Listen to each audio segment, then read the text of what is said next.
So welcome back. What we're going to do today is we're going to continue with our program. We've done oscillations and waves, and now we're going to move into electricity and electrostatics, and then magnetism, and then electromagnetism. And so the oscillations and waves come back again with electromagnetism. And then that leads us to light, and oscillations and waves come in again with light, and so on. Yeah, come on. Is this on the first test? No, the first test is just the same as normal. The first test is just first A, B, C, D. I'm sorry? Everything from here on is new for the second test, right? This is all second test stuff, yeah. I put up the revised syllabus. I left the old one there. I put the revised one underneath it so you can just look and you can, kind of compare. So, yeah. Okay, so people knew about electrostatics for a long time, actually, especially if you live in northern climates that are cold and dry rather than southern climates that are warm and humid. And that's because, charges tend to dissipate in a humid environment, but they tend to stay put in a dry environment. And so you can imagine back in the day, people were wearing animal skins, so they were wearing fur, and, they would go walking around cold, dry environments. And having lived in the north, I'll tell you, if you're in the winter time, if you go to put your hand out to touch something that's grounded, certainly metal door handle, for example, you feel that shock. So I would not be at all surprised if people back in the day, for almost forever have been getting shocked occasionally because of electrostatics. Didn't have a clue what it was. It was just, the door handle's kind of like, attacking me or something. I don't know. But we've known about electrostatic effects, things sticking together. Things tend to cling sometimes, and sometimes they don't. And bit by bit, people realize it tends to happen more with things that are non-metallic. So, for instance, silk and glass will give you some effect. There's rabbit fur and ebony will give you some effect. And what you notice that, if these things are light, when you rub two things and they tend to cling to each other. You can sometimes hear that crackle when you pull things apart.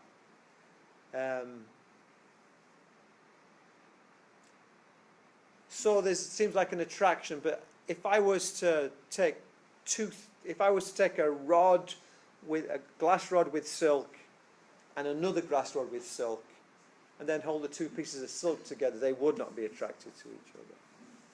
So there's two forces going on. One is an attractive force sometimes, and one is a repulsive force sometimes. This is really one of the first times we're looking at a phenomenon that we can't see with our eyes. You can see pulleys and you can see levers, but you can't see charges. So, although we have this picture of it, we've got to understand that from the point of view of the people who were actually developing these ideas, it was very confusing. They're trying to picture something based only on its force effect. But they did it, and they came up with the fact that there are two charges, we call them positives and negatives. And we now know that the negative charge is basically the charge of an electron, and the positive charge is basically the charge of a proton. They're equal and opposite, which is phenomenal, because an electron is a lepton. It's as far as we can see, a fundamental particle. We don't know what would make up a lepton. Whereas a proton is two up quarks and one down quark, which are baryons. So it's like they're different things, and yet they have opposite charges that cancel each other out, which is like amazing when you think about it. So people did bits of experiments. They'd basically rub one thing against another, and look, you get a charge. Look, you can get a force, whatever. And that's about as much as they knew. And then along came. There was a famous experiment called the fine beam tube experiment, which we're actually doing in lab class, and we don't talk about it now because it involves magnetism as part of its methodology. But that was able to give you some idea about the mass to charge ratio, the charge to mass ratio of an electron, which is kind of fun. But this experiment here, which is called Millikan's oil drop experiment, was done by Millikan, who was one of the first American scientists to really be acknowledged by Europe that what they did was not something we just discovered but didn't bother writing down, but was like truly new. With people like Franklin, with Benjamin Franklin, there were times when it's pretty clear that the British establishment, when Benjamin Franklin, for example, invented the lightning rod, the British establishment said, well, we did that, we've done that. And they pulled out some drawings that were similar but not the same. And when you look at them, they're terrible. They're like, they do exactly the wrong thing. They're like they missed the point entirely. So Benjamin Franklin was not given much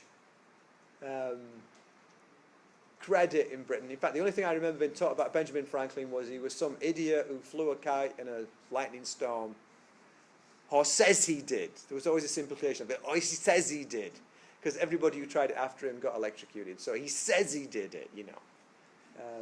But Benjamin Franklin did actually quite a lot. But Millikan was like one of the modern breed of scientists, and when he published it, it was like, wow, that's a good step. What did he do?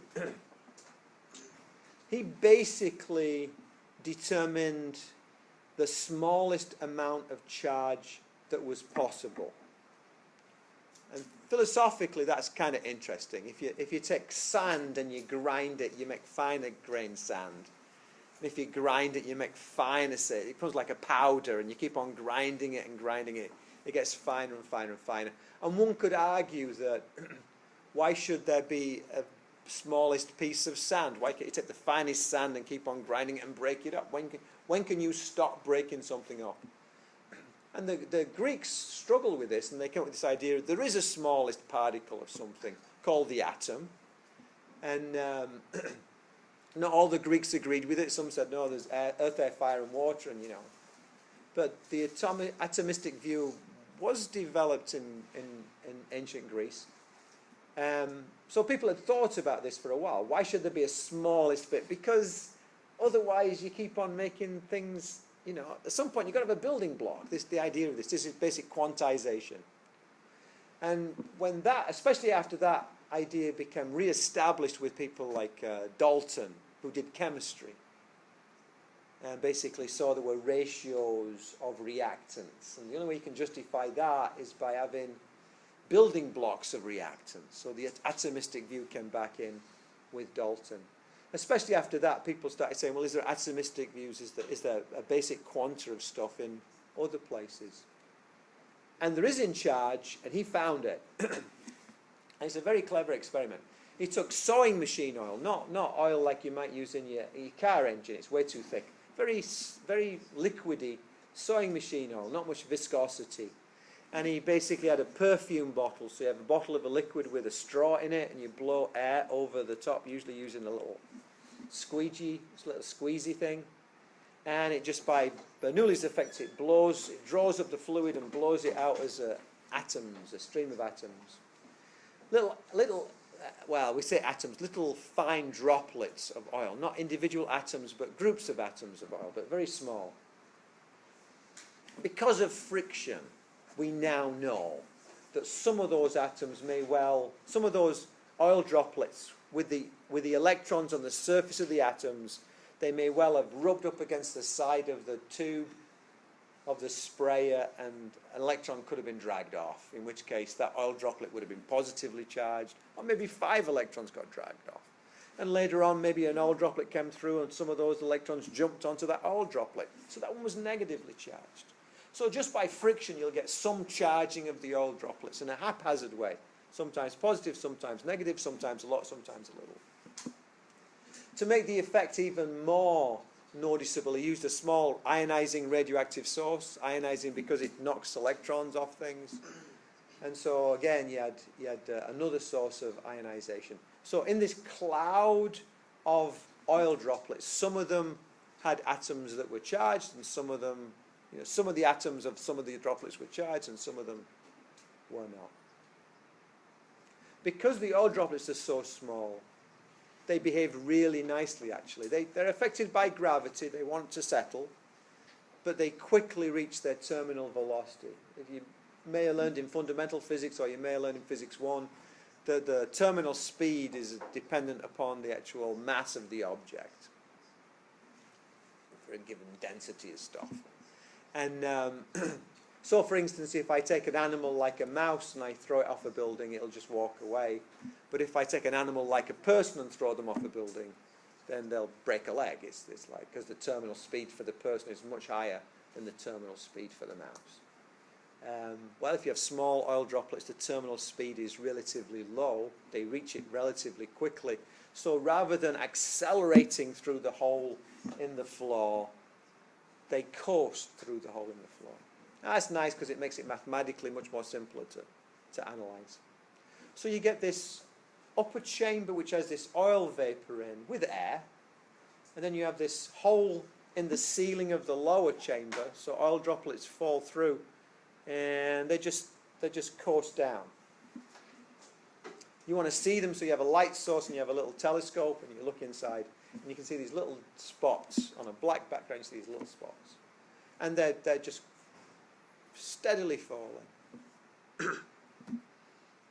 If you make that bottom chamber have a metal roof and a metal floor, so the blue and the green, then you can then apply a battery, which applies a positive charge, say, to the top, and a negative charge to the bottom. And what that will do is it will cause negatively charged particles to slow down, because they're approaching a negatively charged floor, maybe stop, maybe even move upwards. Positively charged particles would just go faster towards the ground. So you can play with them. You can actually play with these things, and you can drive some down, you can drive some up. In principle, I could pick one of them and I could adjust the voltage and the polarity so I have it balanced there, and then its weight is balanced by its electrostatic force, and its electrostatic force depends upon its charge. It turns out the actual best way to do the experiment is you actually run the races where you have these things and you pick a charged particle, and then you drive it down, you drive it up, and you drive it down, you drive it up, and you time it over certain distances, and you can from there calculate. What you get is you get a charge, and you don't get 1.6 times 10 to the minus 19 coulombs. You don't get that at all. So the secondary trick with this is that it's a way of getting useful information out of a ragged experiment. If I said our project is to find the smallest denomination of currency used in the United States, the easiest way is to just get everybody to empty their pockets and count out how much cash they have. And you might have $5.60, $7.20, $19.35, $22.14, and it's just all over the place. And that's what's happening with those oil droplets. Maybe one had 7 charges, maybe one had 9 charges, maybe one had 4 charges positive, maybe one had 8 charges positive. Fellas, please. Okay. So you count. And the trick is, if you only count a few droplets, you're not going to, you may be lucky, but you're not going to be sure. But if you do 1,000 droplets or 100 droplets, then you're more and more sure you're going to get the smallest division. We won't get somebody with 1 cent, but we will find that we can look at the smallest division between people, and we'll find the smallest division we ever see is 1 cent. And we go, it's a cent then. You've got to do a lot of people for that. And that's what happens with this experiment. This experiment is like a rite of passage for all physics students. In their junior year they do it, and basically they spend, depending on how rigorous they are, they spend 4 or 8 hours in a darkened room staring through this telescope, taking as much data as possible. Then they go home and they number crunch it, and they find, oh yeah, it's 1.6 times 10 to the minus 19 coulombs. I remember when I did that experiment, and it was like this, wow, I just found something that was like fundamental. This is like really cool. I had to work hard to get it. Even in my day, the equipment was bigger than this. When Millikan did it, it was probably the size of the table. And it's always the way. When you redesign things, you get the essence of it. And so now that's about the size. That piece of apparatus is about that big. So it's really compact. It's really easy to operate. You can flick through you can just see some droplets, pick one out, do the measurement, let them go, get another object, pick it out, let it go, and just keep on doing it. You can trail through it. Once you know what you're doing, you can do it quite quickly. But that was Millikan's oil drop experiment, which basically says that there is a minimum amount of charge in a charge, and it's 1.6 times 10 to the minus 19 negative for an electron, and 1.6 times 10 to the minus 19 positive for a proton. Okay, so isn't that interesting? That wouldn't work on in the other room. Interesting. Okay. So we can watch it a little bit. So, no, my wife's. In 1909, Robert Millikan, working at the University of Chicago, succeeded in measuring the charge on the electron. He allowed a fine strain of oil to settle through a hole into a chamber where he could observe their fall. The top and bottom of the chamber consisted of electrically charged plates. He introduced a source of X-rays which can cause creation of charges when they strike matter. Charges produced by the X-rays attached to an oil droplet, producing one or more charges on the droplet. When there is no voltage applied, the fall of the droplets is determined by their mass and the viscosity of air through which they fall. When a voltage is applied, the droplets that have a negative charge will fall more slowly, stop falling, or even rise, depending on the number of charges on them. By adjusting the applied voltage and observing the droplets both with voltage on and voltage on, Millikan was able to determine that the charges on the droplets were all multiples of the smallest value, 1.6 times 10 to the minus 19 coulombs. He took this to be the charge on a single electron. So there we have it. I'm going to stop that before it takes off. Stop, if I know how to do it. And let's get out of here. Yeah, I don't care. So it's interesting. It's a good experiment. Somewhere. Okay. So we can make charges we don't make charges. We can separate charges. This thing's neutral because there's as many positive charges as negative charges. So if I can just somehow make it non-neutral, if I can separate those charges, I'll make it non-neutral. You can do it in the most amazing ways. If you have a piece of paper which is neutral, you have a cheap pen, actually works better than an expensive pen, but you have a cheap pen. I'm rubbing this pen on my shirt. One of them likes electrons more than the other. It doesn't matter which way around it is actually, but one of them likes electrons more than the other. So by rubbing backwards and forwards, I'm giving more and more chances for the one that likes electrons to grab it and the one that doesn't like electrons to give it up. And then when I bring it close, in fact that was quite spectacular, you can pick up the piece of paper quite nicely. Why? Because I have charges on the pen, and there's actually something interesting going on with the paper. Actually, the paper is neutral, and I've not charged the paper, but I managed to get the charges to kind of like separate out because of the electric field caused by the pen. And so, because of proximity effects, I get a net positive force. It's quite sophisticated what goes on with that. But in principle, I'm showing you that you can separate charges. My shirt might also be able to pick up.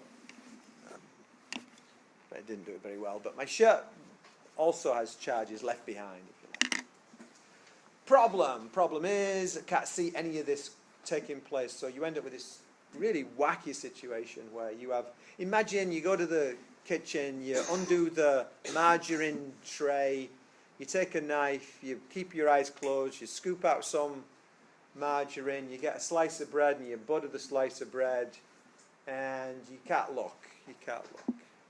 How perfect will be the buttering on that slice of bread? I think it'd be pretty awful, really. That's what goes on with this. You take an object and you basically just spread charge on it as best you can, but you don't know where the charge is on your actual wand. So I'm kind of like just hoping some goes on there. And what I find is I get an awful lot in one place and not so much in the other. It's on an insulator. If I did it on a metal object that was on the ground, it would just go to Australia. I mean, it would just go back into ground. So I do it on an insulator. And the insulator says the charges can't move. So they just stay where I put them. It's very haphazard. And so your experiment becomes very haphazard. If you approach this charged object from here, you'll see a very strong electrostatic effect. If you approach it from here, you'll see next to no electrostatic effects. So it's very problematic as an experimentalist to actually have a situation like this. Seems very unpredictable. And so one thing you'll often see is the next stage of sophistication, which is, I don't need an insulator. I need an isolated conductor. So yeah, use a metal sphere, but make sure it's not connected to the ground. The ground, it's not the ground's made of metal, but the ground is so big that charges can just enter and get lost, and they're very happy. They're not near each other, they just enter and get lost. And so it acts basically like it's a big piece of metal taking the charges away. Well, we stop that from happening by having an insulated stand, wooden stand or a plastic stand, but this is a metal sphere. We don't know where the charge is on our wand, but we know they're on there, so we scrape onto the metal, and then we take our wand away, and what happens is these charges, these positive charges I put on here, they just don't want to be near each other. So they spread out nice and uniformly over the surface of the isolated conductor. And then when you approach it from different directions, you get the same effect. It might not be a strong electrostatic force, could be a strong electrostatic force, but it's the same in all directions. So it's much more predictable what's going to go on. So two ways of charging. There's actually a third way which is better, which I'll tell you about later. Okay. Next. As we've said, we have these two types of charges, and we know they're there by their effect. It actually makes it's relatively easy to find charged particles because they do undergo electrostatic forces. Neutral particles are really hard to find because they don't interact much with anything. You can't push them around. They go where they want to go. So, for instance, a neutrino or a neutron was predicted but was very hard to find. And then the neutrino was predicted and incredibly hard to find. And then more recently we've had dark matter, which is supposed to be neutral, which is predicted, and we've never had a bucket full of dark matter as far as we can see. To give you an example, I think with a neutrino, you could send it through multiple suns before there was a 50-50% chance it would actually collide with anything. It's just so unreactive, it does what it does. It's very hard to find. Whereas with electron band, you can just put it in a magnetic field and you can just curl it around in circles. You can accelerate it. You can say, I want that thing to go over there. It's like you've got control over it. So, I'm going to do something. Escape out of here. Discard. I'm going to go into here. I'm going to, let's see if I can do this. I want to add a page. So, where am I? Insert. Just want to insert a slide. How do I insert a slide? Design. Page setup. Transition. New slide. Thank you. Yeah, got it. So I'm going to go here. Man. Sorry about that. I'm going to. And let's go back and do this. So slideshow.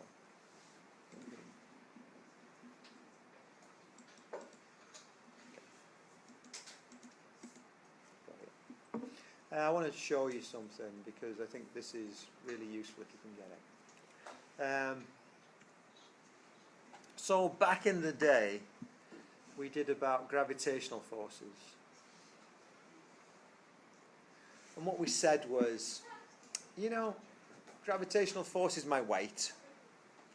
You know, if it's because of my proximity to the planet. If I go further away from the planet, my weight changes. My mass doesn't, but my weight changes. If I want to talk about a point in space and I want to know the weight that a mass feels, I use W equals mg. So we have little g, and little g is the gravitational field strength. If this is measured in newtons, this is measured in newtons per kilogram. And can you remember what the number is for little g? 0.67. Little g. Little g. W equals mg. What would that g number be? 9.8. 9.8 or 10. Yeah, I prefer 10, but 9.8. Little g, that 9.8 is not the acceleration due to gravity. I know you probably all taught that initially. But it's really the gravitational field strength. It's how much force do you get for a mass at that point in space. That's the gravitational field strength. If I take a force and I multiply it, if I move it through a distance, then I get work. And work is change in energy. And so that would be my, if you like, my UG, and we'll call it my delta UG. Yeah. And so if I want to go from there to there, I simply divide by my little mass. And if I want to go from there to there, I simply multiply by my D. If I went on vacation and you said, how hard is it to climb, you know,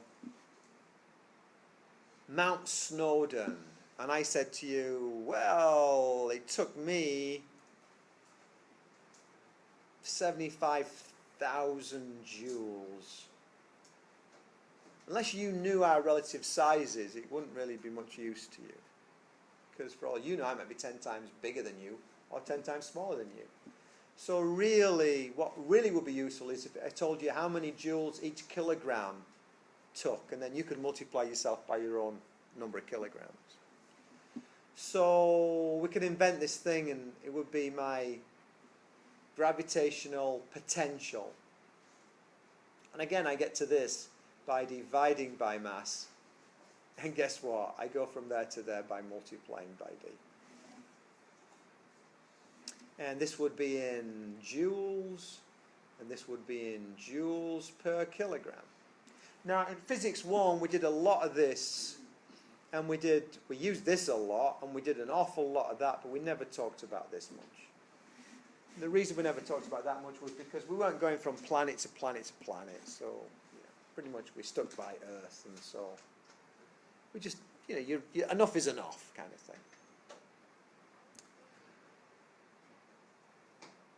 All of this is analogous to what's going to happen in electrostatics. So, let's get my eraser. And we need to just clean this up a little bit. So we're not going to have that, and we're not going to have that, we're not going to have that, we're not going to have that. So we're going to have the electric force. Whereas for the gravitational force there were two masses and two forces, me and the sun and me. Now there's big charge, little charge, and two forces. Same rules apply for every action force, an equal and absolute reaction force. You need two things to get the thing going. You might only talk about one of them, but they always come in action-reaction pairs. So that's my electric force. And yeah, if I want to take what's the electric force? Now, we're not going to talk about per kilogram, but we're going to talk about per coulomb, because kilograms in mass is like coulombs in electrostatics. Smallest unit of mass is you know, the standard unit for mass is the kilogram. The standard unit for charge is the coulomb. So this won't be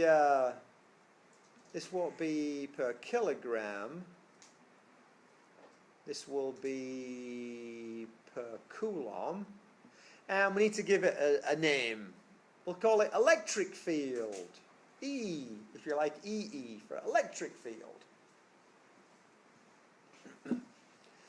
If I take electrostatic force and I move it through a distance, then I have a work done, which is a change in potential energy. So we'll just call that.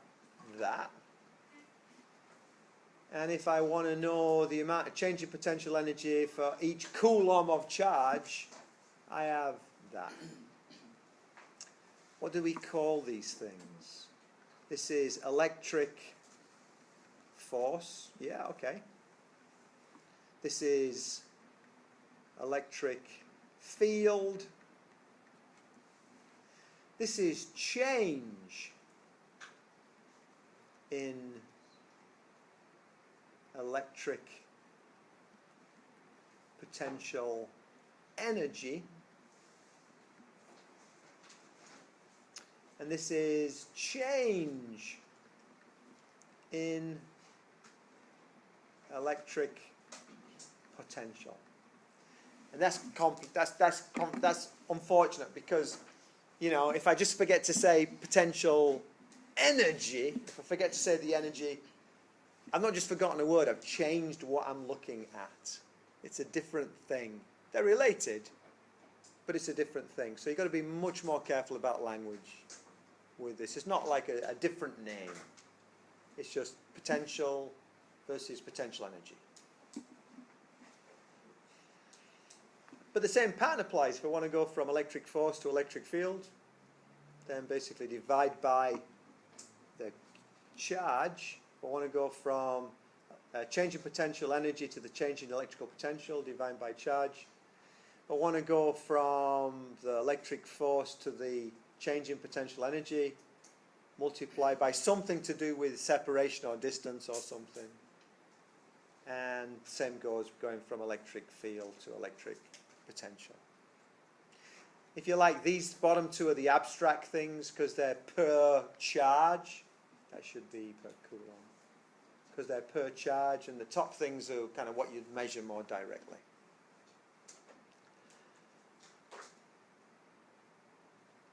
It's true that if I go from uniform field, that's the gravitational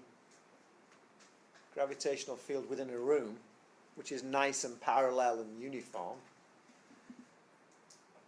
to a point source field, which is what we get when we go a long way away from the Earth. So the Earth is no longer this flat thing, but it's a round thing that's over there, and I can go farther and farther away from it.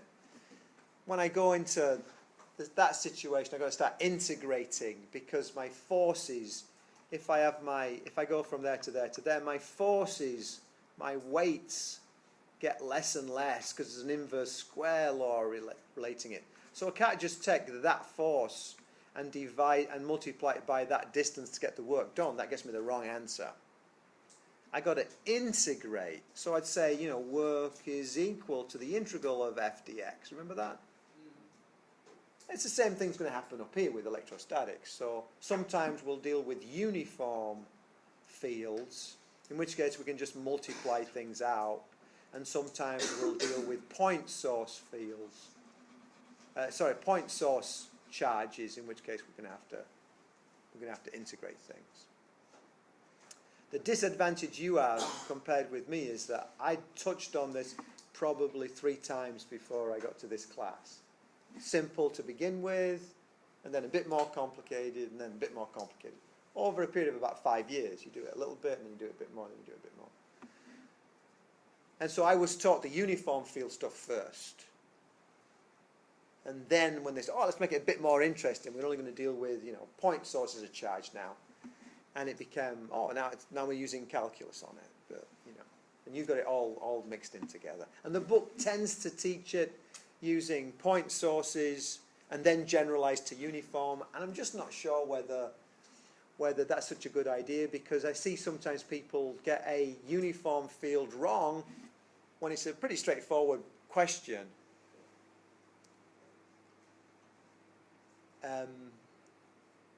So I'm actually, the way I teach, I tend to teach it with uniform fields first, and then I do the point source fields second. This is a really important diagram, I think, both in terms of terminology and also in terms of the basic overview. So you might want to, we're recording this, so you might want to look at this a few times, because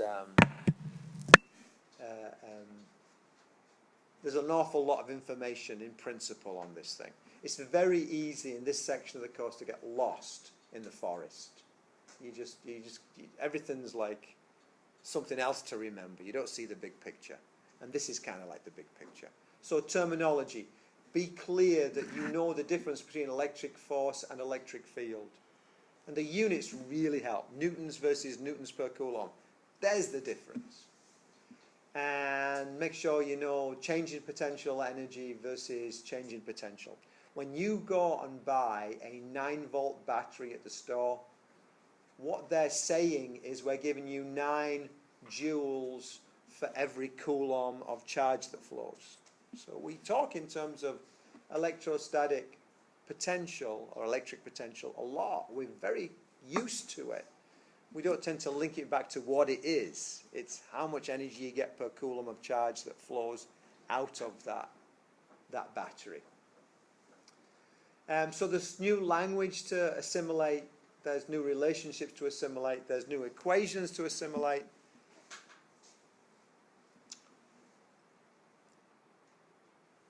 And there's 2 ways of looking at things. Well, there's also uniform fields versus non-uniform fields. And then there's 2 ways of looking at it. I can look at it in terms of where the charges are, or I can look at it in terms of what the field is that's caused by those charges at this point. It's like, I can tell you where the mountains are. I can give you a contour map of just the field that you want to walk through. You don't need to know where the mountains are if I give you this contour map. If I don't give you the contour map, I've got to give you the field, and if I don't give you the contour map, you've got to know where the mountains are and infer. So, different ways of looking at this thing. An awful lot of skills come in. They're by no means unassailable. I'm always impressed by how students can put this stuff together, but the more you can avoid getting lost, the more things fit into a frame of reference, the better it will be. So that's the kind of the name of the game. One final little wrinkle before I go in. Well, if Fg equals big G, big M, little m over r squared, if you remember that from good old Newton, the equivalent here is Fe is equal to Ke, big Q, little q over r squared. And just like, the big mass was the mass of the Earth and the little mass was my mass, so typically the big Q will be the mass of the big charge, and the little q will be with the charge of the little big charge, and the little q will be the charge on the little charge. I'm cheating here because this is actually the non-uniform field rather than the uniform field version. But if I think about electric field, I get the electric field, which is the force per little charge. That's what it's really saying, is my force per charge. So, well, my electric field will equal my force per little charge, which gives me Ke big Q over r squared.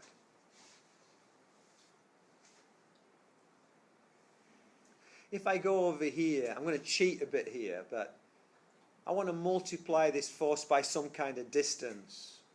So I'm going to say it's going to be my delta UE is going to equal KEQ, big Q, little q, and then it's going to be not over r squared, but over r. Can you see that? I'm multiplying by a distance, so one of those r's has to cancel out. And because I've got a beginning and an end, I'm going to go 1 over r final minus 1 over r initial. That's just a little mathematical wrinkle. And then down here, what I'm going to say is, oh, well, this is going to be my delta VE is equal to my delta UE, potential energy difference, over Q, which equals KEQ. 1 over RF minus 1 over RI.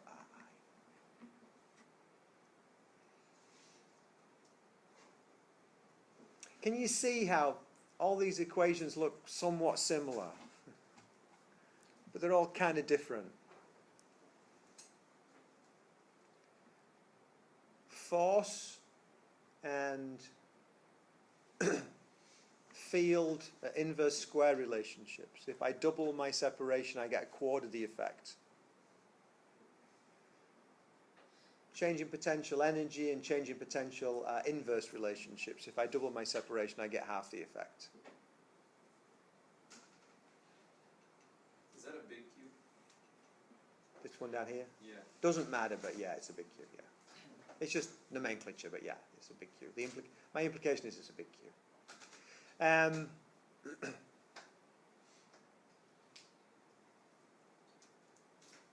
Force and change in potential energy have big Q and little q in. Electric field and electric potential only have the big Q in. So similarities, you can see the pattern if you look at it. And the reason why I'm going to some pains to kind of share it with you is because this was one of the parts of the course that people did worse on. They just struggled with it. And yet, it's basically there's a couple of equations. It's basically 4 or 6 equations. What they would do is they'd use the wrong equation at the wrong time. And it would drive me crazy because they're not even in the same chapter, you know. And I'd go, man, they're getting chapter 13 equations in chapter 14 question. It's like, oh. They're telling me what the electric field is when I want the electric force. They're not the same thing. Some fundamental errors. And I remember complaining to my wife about it and saying, man, they're still not getting it. And she would point out to me the fact that it was their first time. You know, maybe I'm still not teaching it, you know. I mean, I've done it 8 times. They've not done it 8 times, you know. And then, so this is my 4th institution. I've worked at University of Florida, North Carolina State, University of South Florida, and then here. And a couple of 3 schools as well. And when I came here, it was, apart from the schools, when I came here in higher education, this was the only place that ever required me to do a serious teacher training course. And in fact, I had to go back to USF to do the teacher training course. I'd got a teaching certificate from Britain, but still, I had to do it. And the kind of joke was I had to do a graduate level education class with a guy who was famous for giving the basically 4-hour, this is how you're a teacher talk to all new faculty members at USF. You do 4 hours, you go, and you kind of, you know, oh, you're now a teacher kind of thing. You know. This guy would do this course. In fact, I think it was 2 hours actually when I did it. Which when I met my wife in that class. It was like, you know, it was very lucky it turned out. And he was famous because he'd lecture for 2 hours about not lecturing. So I felt like, you know, this is no good. You've got to have, students have to be involved and they have to discover things and all that. And we'd sit there and take notes, you know. There was no quiz at the end, but there might as well have been. I said to my wife, this is absolutely outrageous. I had 4 hours a week, every week through the summer to do this graduate level class. And it was going to be, I couldn't imagine, it'd be like watching paint dry. And he did something remarkable. He did a 4-hour class, and he basically did it student-centered. And he basically would pose a question, and then he'd go around, and everybody had to answer. And you'd see somewhere on the line, he'd go, oh. And then at the end of 4 hours, after all these activities, he'd bring it back, and he'd point back to this person, and he'd say, you may remember. And the comment was exactly right. And my first time he did it, I thought, oh man, that's his buddy, you know, he prompted him. But the second week he did it with somebody else. Then the third week he did it, and one week it was even me. It was like, man, you know. And he hadn't said anything to me. It was just, you know, he latched on to the thing. He had a very clear idea of what he wanted to get out of each class. And he wanted us to discover it. Now, I can argue and say, he spent 4 hours basically spinning his wheels because he walked in with this knowledge. You know, it was me that discovered it because I didn't get it when I walked in. So you can argue and say, well, not so good for him. But, you know, I would then argue that even then his understanding was deeper at the end of it, you know. Not much content, in truth. Not much content. It was deep ideas, but really well explored. And so, although I was enthusiastic about this, my wife would call it my Tuesday night group. If you've ever done a group session, it's like Tuesday night, you go and you hang out with people and you all discuss things. And it was like, I'd come back all fired up, you know. But I'd find that, you know, in the end, if I don't tell you about electrostatics and I just turn around and say, oh, it's just like gravity, you know how to do it. Yeah, that's in principle, as you can see, that's true.